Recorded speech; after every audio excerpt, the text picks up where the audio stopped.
Maravilhoso a nossa série, né? Nossa última série sobre a questão do esgotamento, né? Muitos líderes, pessoas esgotadas no seu limite. E aprove essa televisão que está desligada, viu? Se puder me ajudar aqui, me ajuda muito para eu não ter que estar olhando para o telão de costa aqui. 2 Timóteo, capítulo 4. 2 Timóteo, capítulo 4, o verso 3.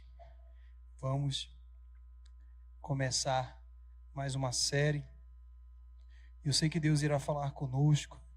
Você que também nos escuta através das plataformas aí da internet. 2 Timóteo, capítulo 4, verso 3 diz assim: porque virá tempo em que não suportarão a sã doutrina, mas tendo coceira nos ouvidos, amontoarão para si doutores, conforme as suas próprias concupiscências, e desviarão os ouvidos da verdade, voltando a... o quê? Como é que está a versão de vocês aí? E se recusarão a dar ouvidos à verdade, entregando-se às fábulas. Feche seus olhos. Maravilhoso Deus, Pai Todo-Poderoso, muito obrigado, Senhor, pela oportunidade de nós estarmos aqui. Eu sinto a Tua presença, a Tua graça. Obrigado, Senhor, pela Tua mão poderosa agindo em nosso meio. Fala, Senhor, de forma poderosa em nossos corações, que não seja o Teu servo, mas que seja o Senhor, em nome de Jesus. A igreja diz, amém. Sente glorificando e exaltando ao Senhor. Mateus capítulo 24, verso 12, diz a palavra do Senhor que por se multiplicar a iniquidade, o amor de muitos se esfriará. E nós, a nível de introdução aqui dessa mensagem, temos visto, irmãos, o amor verdadeiramente de muitos, de muitas nações, povos, pessoas esfriando. E existe algo na nossa nação, quem assistiu à abertura das Olimpíadas, por isso que eu me preocupei muito, Deus começou a ministrar no meu coração esse tema, e diante de situações agora recentes do Dia dos Pais, do Dia das Mães, Deus começa a ministrar algo no meu coração. Pode colocar o tema. Existe uma agenda, talvez você não tenha percebido, existe uma agenda chamada a agenda progressista. Talvez de forma sorrateira vocês não tenham percebido, porque essa é uma agenda que ela não vem escancarada, mas ela tem, por detrás dela, existe um plano muito bem definido, existe uma organização muito bem definida, com prazos bem definidos, com pessoas e líderes colocados de forma estratégica em cadeiras estratégicas, de forma bem definida. E eu acho que, pastor Roberto, doutor Roberto, nosso querido amigo, eu acho que a igreja ela tem que se atentar para esse tema. Esse tema ele vem minando, né, a base do cristianismo judaico. Esse tema ele vem minando a nossa base, né, tudo aquilo que nós aprendemos como verdades absolutas na palavra de Deus. Então ele vem minando aí, eu coloquei, né, a família, coloquei aí a paternidade, colocamos aí a questão séria, né, que é a questão do aborto, do uso de droga, da ideologia de gênero. Então, nós como igreja, irmãos, você, servo de Deus, nós temos o norte, nós temos a palavra de Deus, o nosso manual perfeito. Nós temos como combater, sim, nós temos a resposta. Nós somos a carta que o mundo lê. Amém, igreja? Nós somos essa carta, essas cartas vivas que o mundo lê. Nós somos a resposta a essa agenda progressista. E eu gostaria, a nível de introdução, depois nós vamos pegar cada um dos pastores aqui, doutor Roberto também estará aqui, cada um, vamos dissecar, cada um, o que está por trás dessa questão da liberação do aborto, das drogas, da ideologia de gênero, o ataque à família. Então, você que veio hoje, você vai ouvir um pouquinho da introdução e nós vamos começar a mergulhar nessa questão muito séria. Então, o nosso tema é resposta cristã a agenda progressista, protegendo os fundamentos da fé. Então, um alerta, amado, a nível de introdução, vivemos em uma era de rápidas transformações culturais, onde conceitos e valores que antes eram considerados imutáveis, têm sido constantemente o quê? Desafiados e reinterpretados. Então, onde nós, desde muito cedo, nós entendíamos o conceito de família, a família tradicional, entendíamos o conceito de paternidade, maternidade, o conceito ali do pater-família. Hoje, algumas verdades que nós aprendemos, elas têm sido interpretadas de uma outra forma. Então, a agenda progressista, ela vai atacar justamente aquilo que nós entendemos como verdade. Você acha, amado, que existem verdade absoluta? Quem acha que existe uma verdade absoluta? Levante a mão aí. Perfeito. Muitos ficaram inseguros, mas pessoas levantaram de forma segura. Nós, irmãos, talvez você já esteja com medo de levantar a mão, porque você já foi um pouco contaminado com essa agenda. Eu quero te dizer que nós, quando perguntarem para você, existe uma verdade absoluta? A nossa resposta é sim. Nós acreditamos que existe uma verdade absoluta. Está aqui diante de mim uma verdade absoluta. A palavra de Deus, ela é imutável. A palavra do Senhor, elas são cláusulas espirituais pétreas, tal qual cláusulas da nossa Constituição, não podem ser modificadas. Então, esse é um alerta. Então, tento desconsiderar algumas coisas, relativizar outras. E aí, amados, surgem aí filósofos, né, como Nietzsche, que com um grande tema, né, Deus está morto, lá do século XIX, onde eles começam a eliminar essa base e trazendo a questão do relativismo. E olha só essa frase, ele mesmo diz assim: não há fatos eternos, como também não há verdades o quê? Absoluta. Foi aquilo que eu acabei de falar para vocês.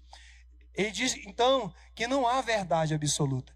E isso, como filosofia, e Nietzsche, ele foi esse grande filósofo, né, alemão, onde ele traz ali grandes críticas ao cristianismo. Ele foi esse alemão que escreveu vários livros criticando, né, a questão do cristianismo, a base do cristianismo. Uma das coisas que Nietzsche ele prega é que o cristianismo, ele não fala que Deus está morto, porque verdadeiramente na essência a morte de Deus, mas ele fala que o cristianismo em si, Deus está morto, porque o cristianismo iria se enfraquecer, não ia ganhar sustentabilidade, não iria avançar, porque todo cristão ele está sujeito a uma classe maior. Todo cristão, então, ele se submete. Quando o cristão é generoso, quando o cristão é bondoso, quando ele age com amor, ele acha que isso traz uma fraqueza ao ser humano. Então, tudo isso é prova de que são pregações, são fundamentos que minam a base de tudo aquilo que nós acreditamos como verdade absoluta. Você entende que isso é uma coisa, é algo, né, maquiavélico, é algo que vem histórico, trazendo nas nossas universidades, nas nossas escolas. Então, eu digo para você, se você for questionado se a Bíblia, se aquilo que você conhece, se a família, se aquilo que é pregado na sua igreja, você acredita como verdade absoluta, você vai dizer sim, eu acredito como verdade absoluta, a palavra de Deus, as coisas imutáveis dessa palavra. Então, não precisamos então mudar aquilo que era errado antigamente, vai continuar sendo errado para o cristão, não vamos relativizar. Isaías capítulo 5, verso 20, diz assim: ai dos que ao mal chamam o quê? Olha que interessante isso. Ai daqueles que tratam as coisas erradas e chamam o mal como se fosse bem, e ao bem, mal, que fazem das trevas luz, e da luz, e fazem do amargo doce, e do doce amargo. Todos nós conhecemos esse contexto. Ai daqueles, amados. Então, existe toda uma agenda por detrás das nossas crianças, do nosso ensinamento fundamental, do nosso ensinamento na faculdade, das nossas academias, minando, relativizando. Então, trazendo aquilo que era há muito pouco tempo atrás, aquilo que era errado, e vem trazendo como relativo. Eu lembro, amado, quando eu comecei a estudar lá atrás, na advocacia, existiam uns crimes que hoje já não existem no direito. Aí as pessoas, existe uma ideia de que mas a sociedade, o direito ele emana da sociedade, daquele contexto. Então, muitos crimes que tinham lá atrás, eles eram codificados no CP, no Código Penal, hoje já não existe mais. Mas muitos daqueles crimes, para mim, como cristão, advogado cristão, eu acredito que ainda são crimes que deveriam sim ser punidos. Mas o que aconteceu? Eles foram crimes relativizados, eles foram crimes mitigados. Eles começaram então a ganhar uma adaptação contemporânea. Não, mas não é bem assim. Por exemplo, existia um crime, não sei se vocês são dessa época, existia um crime chamado de crime de sedução. Quem lembra desse crime? Era crime, doutor Suede. Crime de sedução, ele sai do Código, então, penal, e muitos outros crimes, né, como esse, eles saíram do Código Penal e deixaram de ser crime. Então, aquilo que era errado, as nossas crianças começam a aprender, porque há uma relativização. Mas o mais interessante é que no centro dessa revolução está chamada essa agenda, a agenda progressista, que é um movimento que, em nome do progresso, amados, em nome do progresso, olha que interessante isso, e da liberdade, busca promover mudanças profundas na estrutura moral da sociedade. Eu acho interessante que existe um padrão na sociedade, desde os tempos antigos, que as coisas elas são feitas sempre em nome de um bem maior. Tudo que um governo faz, ele fala, olha, nós somos um governo, nós governamos então para uma cidade, nós estamos então governando para um povo. E quando nós elegemos os nossos representantes, teoricamente, esses representantes eles governam. Daí a palavra democracia, daí a palavra cidade, polis. Então, quando nós colocamos certos líderes, esses líderes deveriam governar, né, para o povo.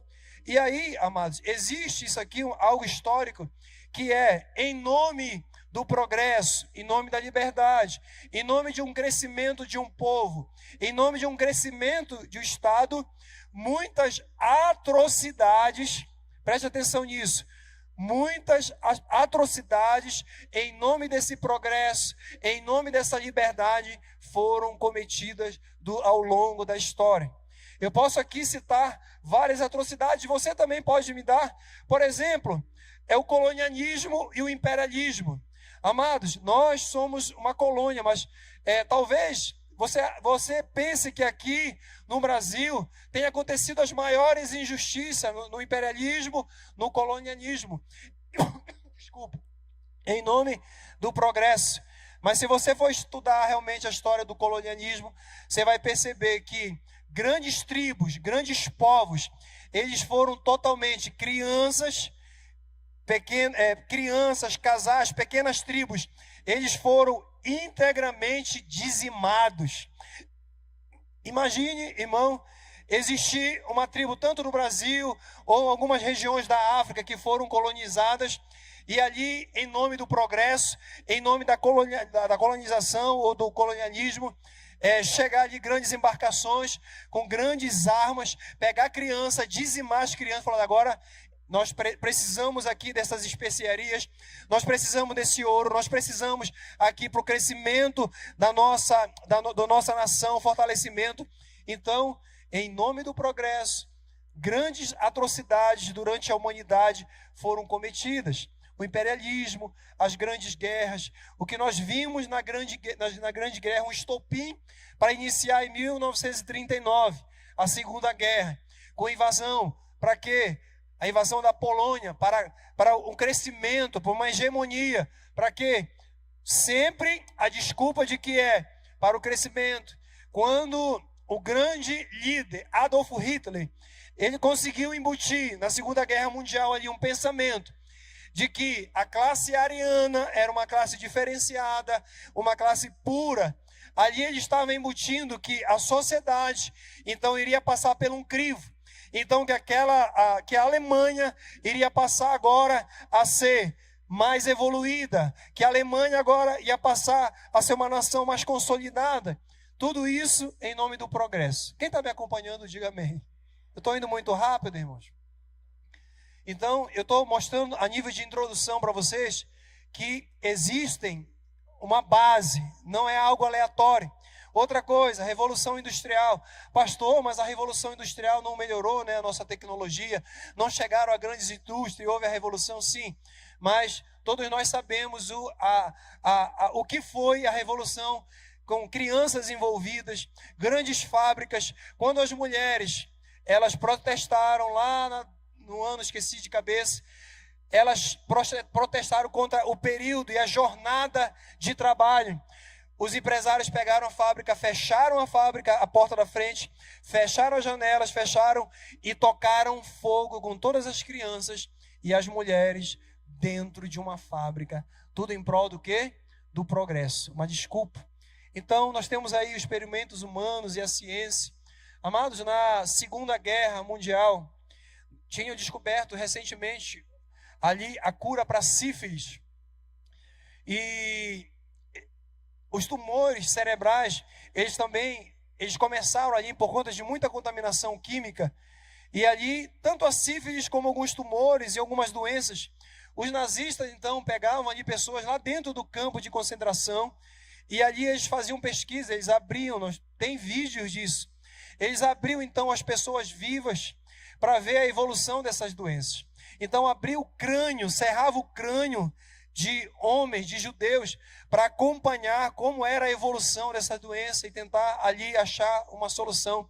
Tudo isso em nome da ciência, tudo isso em nome do progresso.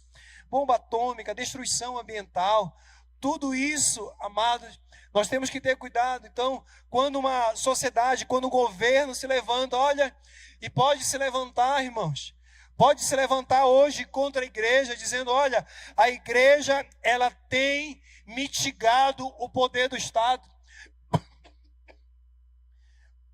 Hoje,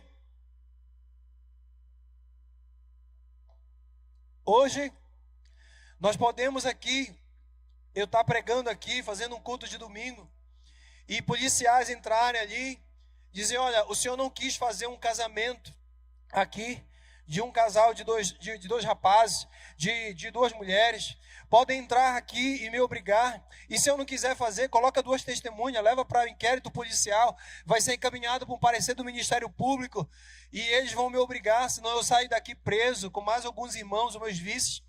Então, tudo em nome do progresso. Pastor, o senhor está atrapalhando o progresso das famílias. O senhor está atrapalhando. Então, amados, isso é muito mais sério. Nós estamos, às vezes, despreocupados, com os braços cruzados, olhando no Instagram o que tem acontecido. Mas, irmãos, existe todo um aparato, um alinhamento, se preparando, treinando. Existem algumas linhas teóricas que dizem que a pandemia foi apenas um ensaio de tudo que virá. Por quê, pastor?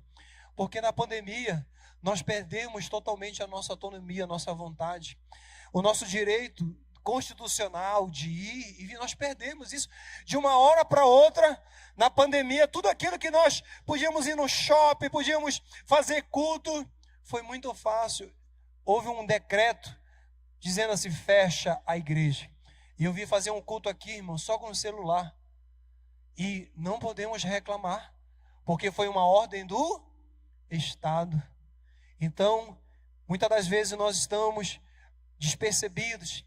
As Olimpíadas, elas vêm e traz uma analogia ali da Santa Ceia, coloca ali pessoas na Santa Ceia, ali, amados, trazendo para a nossa religião. Poderiam trazer todo tipo de religião.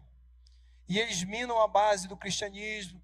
Ali você viu proibição, atletas que fizeram, né? Jesus é o caminho, a verdade e a vida, ameaça de multa.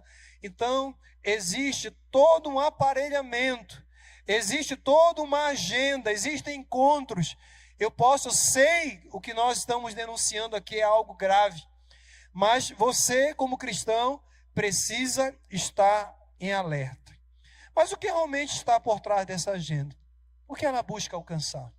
Quais são os perigos que ela representa para a fé, os valores, né, bíblicos defendidos? Quais são, então, o que é que ela representa de fato? Então, a agenda progressista se apresenta como uma promotora de direitos e liberdade. Ela procura desmantelar os pilares fundamentais que sustentam a moralidade e a ética. Vai derrubando ali, os pilares.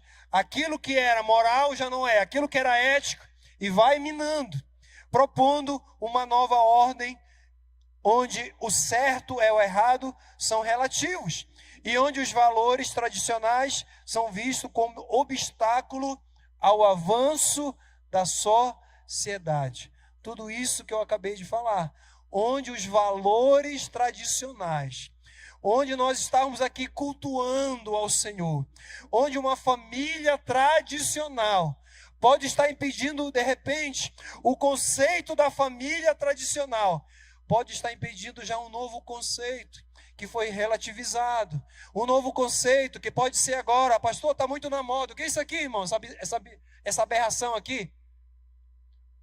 O casal, agora já não é casal, já é o trisal. Tudo isso nós vamos ver ponto a ponto, tá, irmãos? Tudo isso nós vamos ver, aborto, essa questão do trisal. Então, são vistos como obstáculos ao avanço. Amados, você tem dúvida que nós somos vistos como um obstáculo ao avanço? Tem dúvida disso? Eu não tenho dúvida disso. Como nós somos uma ameaça para essa agenda.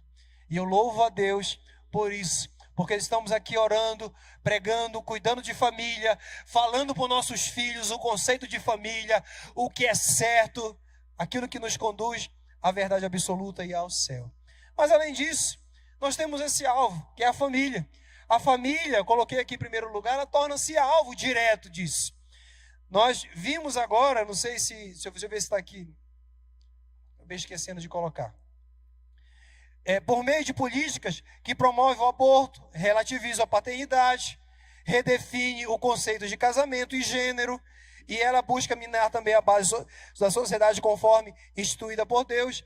Então, por meio dessas políticas que promovem, né, o aborto, e vai, amados, uma mentira falada várias vezes na igreja para um homem que leu a Bíblia, um homem de Deus, um homem, uma mulher, um casal, isso não vai relativizar o teu coração.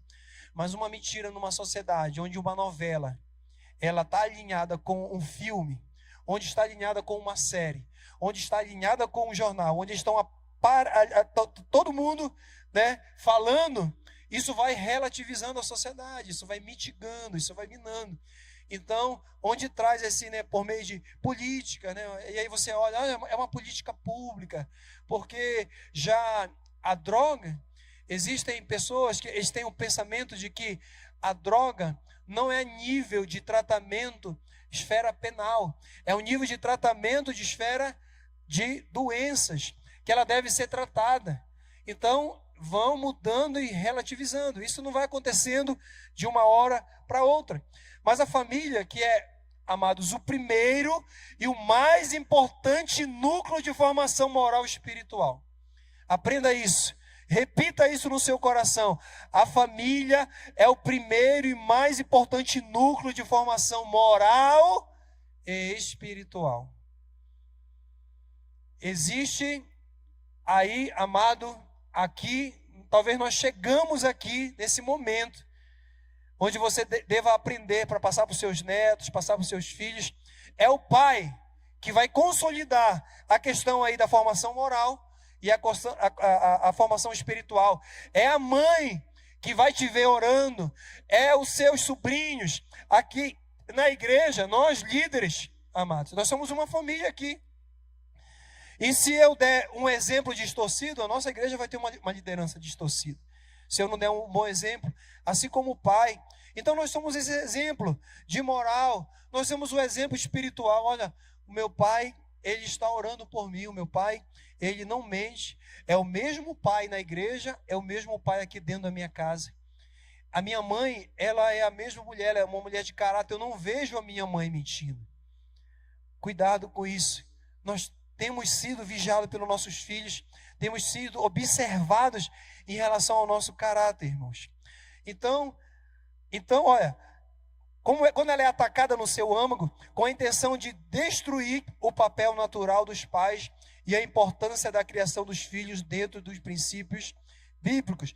Mas não só isso. Amados, a ideia de que cada indivíduo deve ser livre, a ideia de que, eu vou viver minha vida, meu corpo, minhas regras. Olha isso.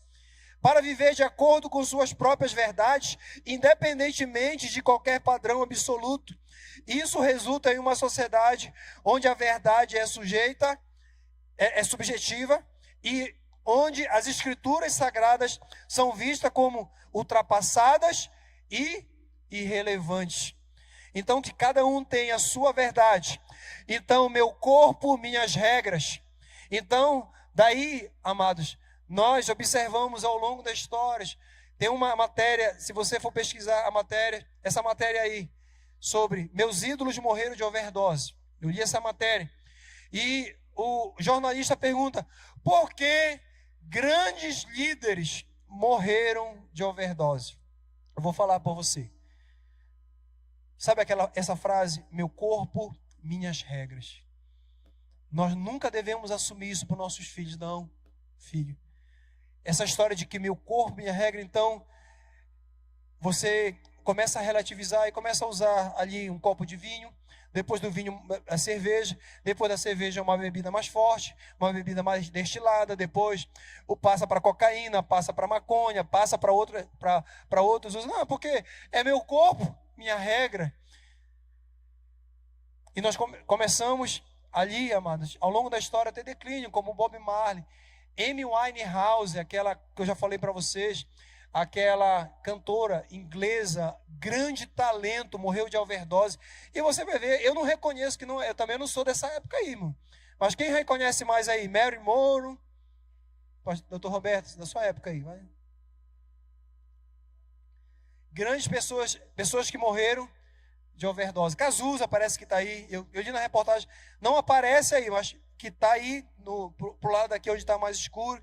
Então, essa relativização, certamente, irmãos, é um perigo. O objetivo final, então, dessa agenda, olha aí o propósito. O objetivo é criar uma nova sociedade, onde Deus, ele passa, ele é sacado, ele é retirado do centro, e o homem assume, então, esse papel de legislador. O homem, então, assume esse papel ali de autoridade legal, e o homem assume esse papel de juiz sobre todas as coisas. É assim ou não é, irmãos?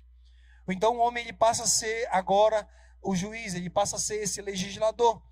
É uma tentativa de substituir os princípios imutáveis da palavra de Deus por valores efêmeros e constantemente mutáveis. São valores verdadeiramente efêmeros, irmãos. Grandes cantores que nós vimos aí despontar, hoje já não estão conosco. Já morreram, já foram. Muitos se suicidaram, muitos tiraram sua própria vida através do álcool, das drogas. Olha como isso aqui é um perigo. Olha, amados, como nós temos sido minados por exemplos. Amados, quando um músico ele desponta, quando um rap, quando um grande atleta olímpico de alta performance, ele gera nas pessoas uma espécie de exemplo. Então ele acaba atraindo seguidores, a admiração de adolescentes. E observe, quando nossos ídolos, quando os ídolos da sociedade começam então a morrer de suicídio, morrer de overdose, existe alguma coisa muito estranha acontecendo. Você está entendendo? Você está entendendo isso? Existe algo muito estranho acontecendo. Quando as pessoas falam, olha, o meu ídolo acabou de morrer de overdose, fulano acabou de morrer ali usando um tipo de droga. Por isso, irmãos, como igreja, por isso, amada igreja, que nós precisamos estar atentos e vigilantes. Devemos entender que essa agenda não é apenas um conjunto de políticas públicas ou sociais, mas é um ataque espiritual. Irmãos, isso é um ataque espiritual contra todos os princípios de Deus que Ele estabeleceu, o bem-estar da humanidade, que Ele estabeleceu para o nosso bem-estar, para o nosso convívio social, para todas as vezes que nós aplicarmos as leis de Deus, existe um benefício. A palavra do Senhor sempre vai dizer: e se ouvires todas as condições estabelecidas por Deus, e se atentares, e se ouvires para os meus mandamentos, e se fizeres observação da minha lei, então tal coisa. Amados, e isso tem sido relativizado. Toda a promessa do Senhor, toda promessa do Senhor, ela traz um benefício. Olha, se vocês ali atentarem, se vocês fizerem, isso tem sido relativizado. E nós muitas das vezes estamos passando despercebidos.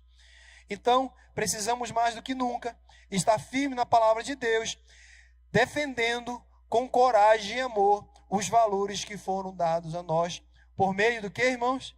Das Escrituras Sagradas.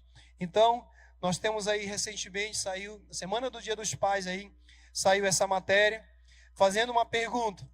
Matéria da Folha de São Paulo pergunta assim: a presença dos pais importa de fato? Vocês viram, quem viu essa matéria aqui?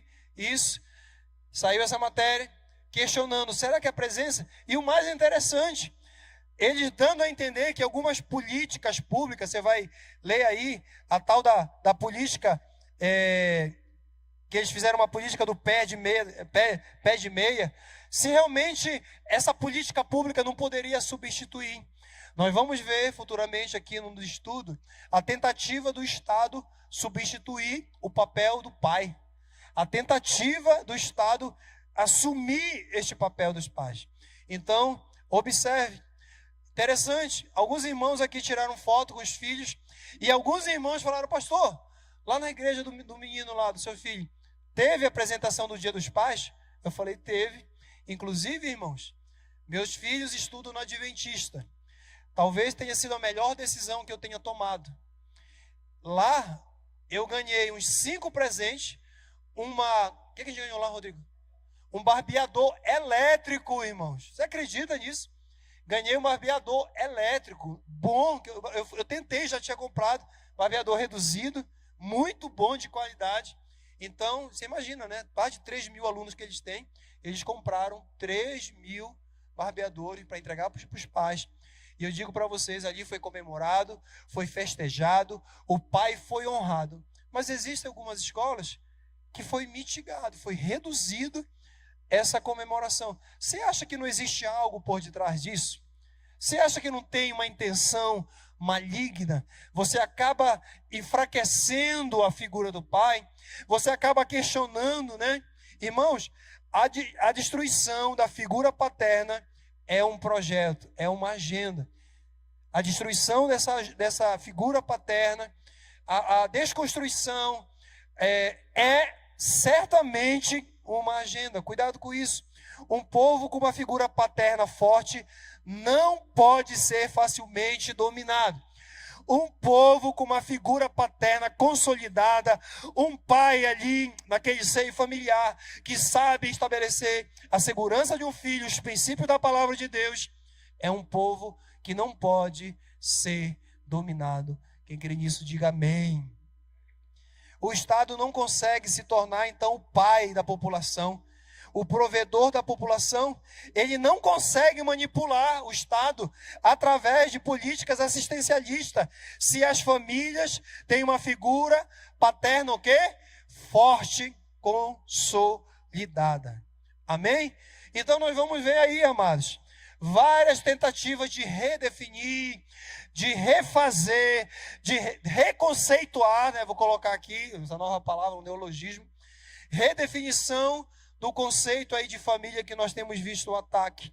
Gênesis, no capítulo 2, no verso 24, vai dizer: por isso, deixa o homem pai e mãe e se une à sua, bem claro esse conceito, a sua mulher, tornando-se os dois uma só carne. esse conceito, um conceito muito objetivo, direto, um conceito cristalino, um conceito bíblico e imutável. E quanto pai, crianças que estão aqui, adolescentes, olha aí como vai ser o teu futuro, meu filho. Olha aí como vai ser na sua casa. Vai ser assim, você vai deixar seu pai e sua mãe, você vai conhecer uma mulher de Deus, uma mulher que você vai casar, ter filhos, e a sua família certamente será uma bênção. Existe um princípio debaixo dessa obediência na palavra do Senhor. A Bíblia, então, ela define a família como a união entre um homem e uma mulher, instituída por Deus. Qualquer tentativa de redefinir esse conceito é um ataque direto ao plano divino. Qualquer tentativa, irmãos, de redefinir o conceito de família é um ataque direto às Escrituras Sagradas. Pastor, mas vamos ali, pastor, o senhor está sendo muito radical, a igreja tem sido muito radical, irmãos. Qualquer ali conceito diferente disso, que Deus nos estabeleceu, vai trazer grandes consequências, irmãos. Todas as vezes que nós desobedecemos princípios, nós estamos aqui, pastores, ensinando, trazendo mensagens, para que você aplique a palavra de Deus na sua vida, no seu dia a dia. A palavra do Senhor, estava vendo lá meus estudos, a palavra de Deus, irmãos, desde Gênesis e Apocalipse, ela trata de todos os temas. Estou fazendo uma matéria de missiologia lá no mestrado, e ele estava falando da figura sacerdotal, e ali o pastor estava dizendo que, olha, nós vamos ver lá em Gênesis 1, a questão das missões.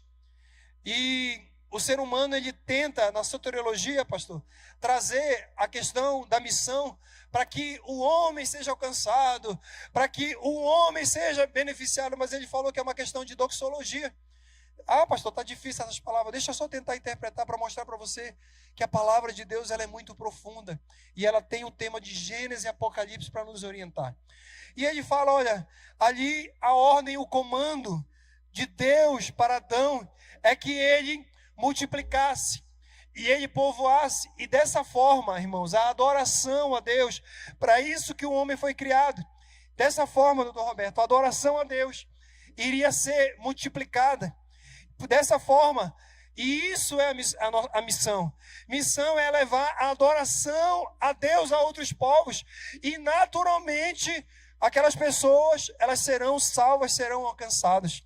Então, a palavra, amado de Deus, ela tem a resposta em Gênesis.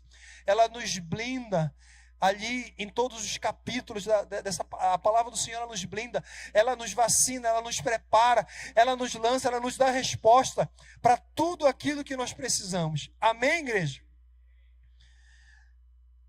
Para nós finalizarmos, questão também que nós vamos tratar aqui, hoje a nível introdutório, desvalorização da paternidade, que eu tratei aqui. Essa agenda progressista, então, frequentemente diminui a importância do papel do pai, diminui a importância do papel da mãe, promovendo ideologia que sugerem que esses papéis podem ser facilmente substituídos ou que são simplesmente desnecessários. Nós já estudamos aqui o que é o impacto da ausência de uma mãe na vida de uma criança. Já vimos o que é o impacto da ausência do pai, de uma frase, olha filho, eu te amo, filho, vamos orar junto, vamos ler a palavra junto, vamos estar juntos. O que é o impacto? Então, a agenda ela tenta mitigar, ela tenta diminuir. A Bíblia diz, honra teu pai e tua mãe, a fim de que se prolonguem os teus dias na terra que o Senhor teu Deus te dá. Essa versão aqui, NVI, honra teu pai e tua mãe, a fim de que tenha vida longa e na terra que o Senhor, o teu Deus, te dá. A Bíblia, irmão, então ela é clara quanto ao respeito e honra que devem ser dados aos pais, reconhecendo sua importância na formação e orientação dos filhos. Filhos, você que me assiste, é importante você reconhecer a honra ao seu pai. É importante você reconhecer a honra, a obediência. Isso gera uma proteção e gera um resultado durante toda a sua vida. A honra ao nosso pai, A honra à nossa mãe gera, irmãos, um resultado durante toda a nossa vida, para que o Senhor teu Deus te abençoe. Honre teu pai e tua mãe, para que se prolonguem os teus dias, que haja alongamento dos teus dias na terra. Honra teu pai e tua mãe. Existe aqui, irmãos, uma promessa do Senhor, que se nós honrarmos em vários aspectos como filho, honrarmos com a presença, com a nossa presença, com a nossa atenção, paz, a honra aos filhos também, isso aqui é um princípio. Podemos inverter esse princípio, honrarmos os nossos filhos, dar atenção, amor, dedicação com o nosso tempo de qualidade aos nossos filhos. Então, se por um lado a agenda progressista, ela tenta diminuir, reduzir o papel do homem e o papel da mulher. Por outro lado, a Bíblia diz: honra, honra, honra teu pai, honra tua mãe, para que se prolongue os teus dias na terra. Eu creio em nome de Jesus. Assim vai ser com nossos filhos, os filhos daqui dessa igreja. Assim serão também conosco. Amém, meus irmãos? Fique de pé. E para nós finalizarmos, vai ser tratado também a promoção dessa questão do aborto como direito. Irmão Ruth, já prepara também aí. Eu acho que você pode tratar essa questão aí. Uma dessas, essa questão do aborto aqui. A legalização e a promoção do aborto, elas são definidas como um direito, então, individual, meu corpo, minhas regras, né? Mas isso desvaloriza a santidade da vida humana, desde lá a concepção, sabemos disso, né? E a vida humana, ela é sagrada, irmãos. Desde o momento da concepção, ela é sagrada. E a promoção do aborto é uma grave afronta ao princípio bíblico da santidade da vida. A Bíblia diz, lá em Salmo: tu criaste o íntimo do meu ser e me teceste no ventre da minha mãe. Eu te louvo porque me fizeste de modo especial e admirável. Amém? Como nós podemos intervir em algo que Deus fez de modo especial e admirável? Deus estava nos criando, nos formando, nos formando desde o íntimo lar da nossa mãe. Existe um estudo que diz que, pastor, por que, você pode agora questionar, por que Satanás, ele é uma agenda, por que a agenda progressista, a questão do aborto porque dizem que cada aborto que acontece é um sacrifício humano de uma criança, é um sacrifício, é algo satânico. Então, cada aborto, cada decisão de um adolescente, cada decisão de um jovem, de uma mulher adulta de abortar, está acontecendo ali um sacrifício a Satanás. É um ser humano que está sendo sacrificado e oferecido a demônios. Então, em nome do Senhor Jesus, toda essa questão dessa agenda progressista, nós vamos estar falando durante esses 2 meses aqui. Eu quero que você traga mais pessoas, crianças, famílias. Nós vamos combater como igreja. E precisamos, irmãos, ter coragem de defender a nossa fé. Nós vamos defender a nossa fé, defender as escrituras sagradas e passar por nossos filhos, que nós podemos deixar aos nossos filhos esse grande legado. Um dia nós estaremos no céu. Um dia nós estaremos encontrando com Jesus na glória. Porque, irmãos, nós combatemos agendas como esta. Um dia nossos filhos estarão no céu, porque nós fomos homens que denunciamos aqui o pecado, denunciamos as coisas erradas aqui. Nós estaremos no céu em glória, porque nós obedecemos às escrituras sagradas. Amém? Doutor Roberto, eu gostaria que você pegasse o microfone e nós vamos fazer um clamor pelas famílias, pedir ao Senhor pelas famílias de Águas Claras. Nós vamos clamar ao Senhor, fazer um clamor, estender as mãos, doutor Roberto. Nós vamos clamar pelas famílias que vieram aqui, orar a Deus, pedir pela nossa nação. Toda essa ideologia, toda essa agenda progressista, como igreja, nós vamos combater em oração neste momento. Então feche seus olhos, vamos orar e clamar ao Senhor.